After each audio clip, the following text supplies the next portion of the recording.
Talk to me about your first MMA fight. What lessons did you take out of it? I know you've been in combat sports before, but were there lessons that you took specifically out of that fight?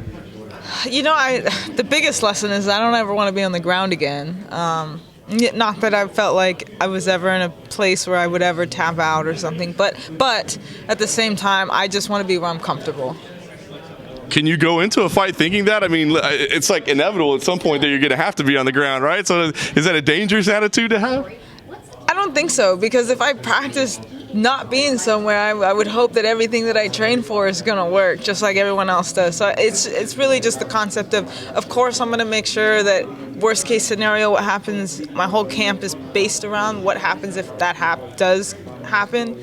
But at the same time, where I'm comfortable is where I should be fighting my fight. I like it. Well, you're back to work quickly, so I'm curious. I mean, was that you telling them you wanted to get back in, or is that Bellator asking if you were ready? How did it come together? Oh, no, I was ready. I was ready to get back in there. You know, I came off that fight, went back into a boxing fight. Now I'm here again, and I'm just excited. I'm still young. I'm still fresh, so I just want to get as much out of me as I can right now. That's all. I'll be honest, I didn't know that. So you slipped a boxing fight in between this one?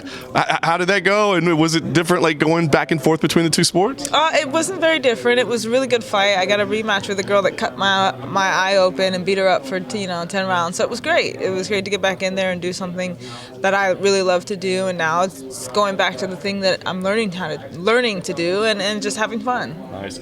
Your preparation for this fight, did you make any adjustments based on like things you learned the first time around about what you should have done, what you did wrong, that sort of thing? You know, I think all of my camps from here on out are all going to be grappling. You know, it's the only thing I don't know how to do, and it's the only thing I should learn. You know, but at the end of the day, it's always keep your strength strong, and at the end of the day, that's what I want. That's what I want to do. But we're going to always be ready for whatever someone has to throw at me. Nice.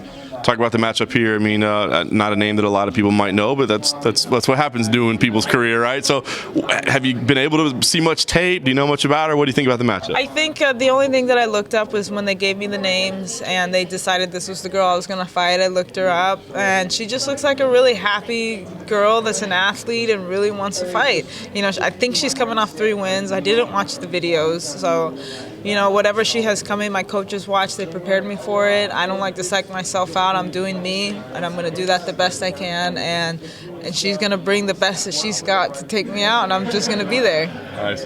It's funny because I was going to ask you if you feel like you might be pigeonholed into a style, right? Like you're the boxer, so you have to fight that way. But it sounds like you want to fight that way. Of course. I mean, I punch hard. That's what I want to do. I want to stick to that. Now, if I have to be on the ground, I'm going to make sure I learn everything I can to make sure that I'm good there and okay and comfortable, and which I have been doing, and I'm not too worried about it. You know, and just being in combat sports for a long time, you know that a fight is a fight, and mentally, when you have that fight mentally won, it's really hard to break someone, but sometimes breaking someone else mentally is the best thing you can do. Nice.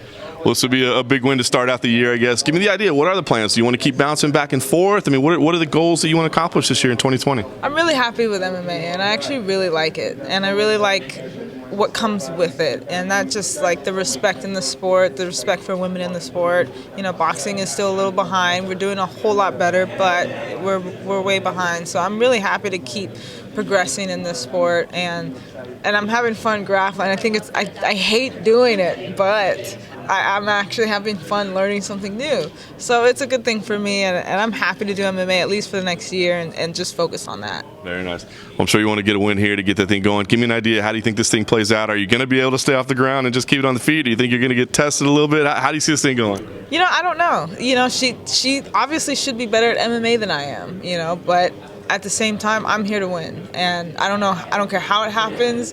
I could submit her. People don't know what I've been doing, but at the same time, I'm thinking I want to knock her. I want to get a name for myself. I want to be a girl in the sport with heavy hands, and I'm proud to hold that title if I can get it.